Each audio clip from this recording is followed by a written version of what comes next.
as a man of my word, I promised when I made the greatest plots in hentai #1. Oh shit, here we go again. Right! That if it got 50,000 likes, I would make the greatest plots in hentai #2. No, you won't. It will hopefully be out within a week, but no promises on this one. I will try, fam. Now, I've completely deleted the evidence and removed the video from my channel, but it got over 50,000 likes, so, yeah, it was age restricted, so let's hope this one does well.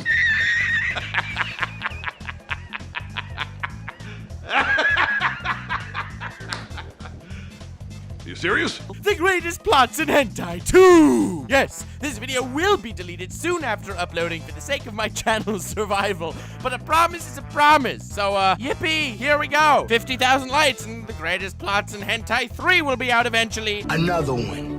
Not promising when, but it will happen. And if it doesn't reach that like goal, honestly, I think I'm not gonna do it. So if you like this very interesting intermittent series that lasts for very short periods of time, definitely smash like. And also, if you want to see it, I highly suggest subscribing because, well, if you're not subscribed, then you may not be notified. And if you're not notified, then I may have deleted the video before you get the chance to see it. I don't intend for this to last here long. It's only until YouTube notices, or preferably before they notice. So, let's get into the meat and potatoes of the greatest plots in hentai 2. First, hentai. Why am I doing this? Itadaki Seikei. So, the thing about this hentai is that female protagonist, if you can call hentai characters protagonists, is redhead vampire women. Now, redhead vampire women, goddamn everywhere. You're goddamn right.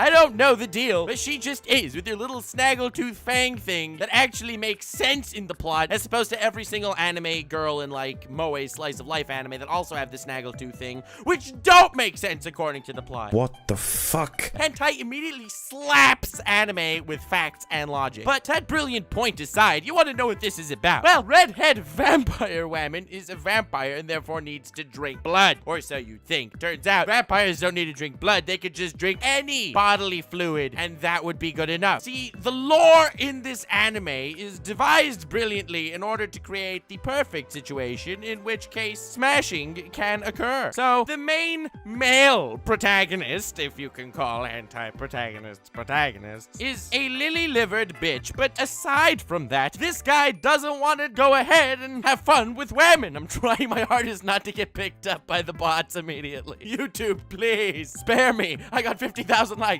I have no choice. I'm doing this against my will. Yes, I am enjoying it and loving making this video, but it's against my will. In any case, Vampire Woman is starting off about to drink main character's blood. And then she's like, well, I know that I'm like a teenager or whatever, probably over 18 for the sake of legal reasons, even though I'm in high school, but I am actually scared of blood. I can't drink your blood because, oh, it's so scary.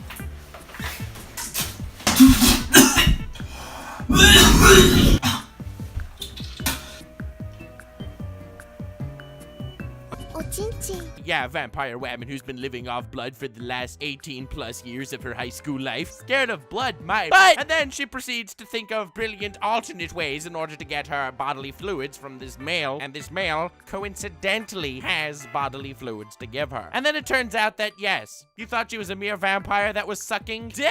No, not at all. In fact, only one of her parents is a vampire and the other one is a succubus. There we go. Vampire succubus woman joins the battlefield. Vampire succubus woman in Smash Wed. She can even be a meat fighter. I don't care. That would be dope. So, as you can see, not only does this hentai have fantastic plot, but it also has lore and world building as well, introducing different races into the mix in order to just get this one red-headed vampire succubus bimbo to have as many sexual quirks as possible in any given situation. Yes, of course she can inflate her breasts to 7 times their normal size. That's a superpower that comes equipped to any wonderful hentai protagonist. Well done, Itadaki Seikei. Extremely cool. Especially that part when 2 bullies are like, wow, that wimp actually got a hot woman. We can't let that happen. And they like sexually assault her and stuff. And then she's like, ha, reverse Uno card. I was secretly sexually assaulting you all along. Yes, one of the greatest twists of all time, if I do say so myself. Next hentai, Rape Gohoka. Oh, my favorite. Since birth rates in Japan were declining, this anime set up a brilliant social network, the likes of which modern society has yet to fully comprehend, and they legalized rape. Yes, this way, there will be more babies. Hooray! Japan.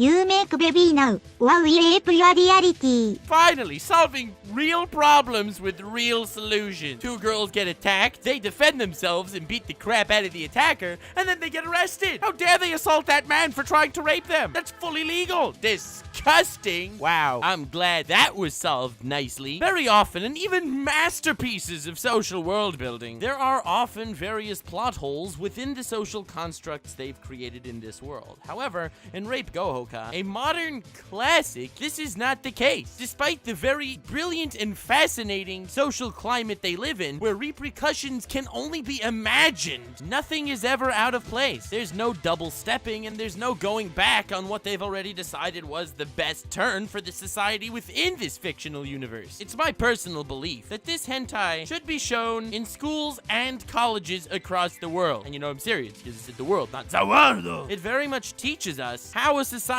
like this would function and gives us much to think about in our daily lives. This is definitely the thinker's hentai. And I think without a shadow of a doubt, it answers the age-old question, and yes, rape is actually bad. I'm gonna come out here and say it, as controversial of an opinion that actually is. Next hentai! Boy Meets Harem. It's pretty much as it sounds from the title. I think the plot is pretty fantastic and how it sets up the very interesting scenario. It's like, you know the TV show Lost? How it's really deep and it talks about survival on a desert island and stuff. All the really wacky ways people have to fight for their lives to survive. Well, Boy Meets Harem is very similar. It's about a boy on a plane with literally all busty women. Extra thick!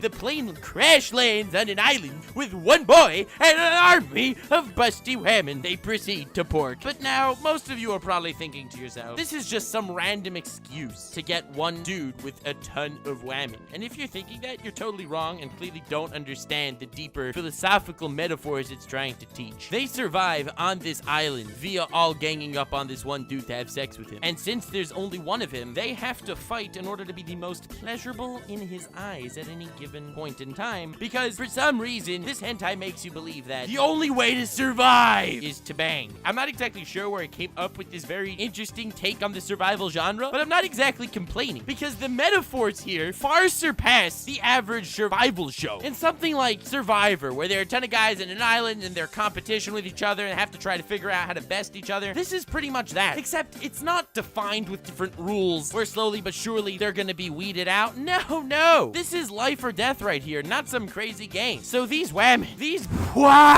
have to try their utmost hardest to give the boy in the title of Boy Meets Harem as big of an erection as they possibly can. Damn, boy, he's thick, boy!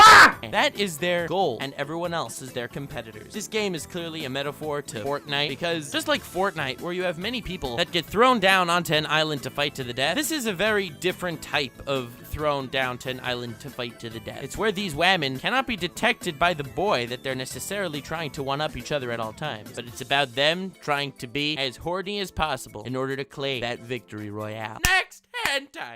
So, I think we can all agree that the education system around the world sucks. And I think Dropout has finally found a solution to this problem. There are two types of people in Dropout. There are the students and the dropouts. Anyone, male or female, they don't judge because hentai is the highest plane of existence. If they fail, they're forced to now become a sex slave for the ones that pass. At first thought, you probably think that's Kinda retarded. In fact, I'd even go as far as to say that you probably downright don't even think it's a working system. But Dropout tells you nay, that is not the case at all. I very much believe that there are problems in any system that is tried to be implemented politically. Whether you're pro-socialist or pro-capitalist, honestly, I don't give a damn. I talk about cartoons, so suck it.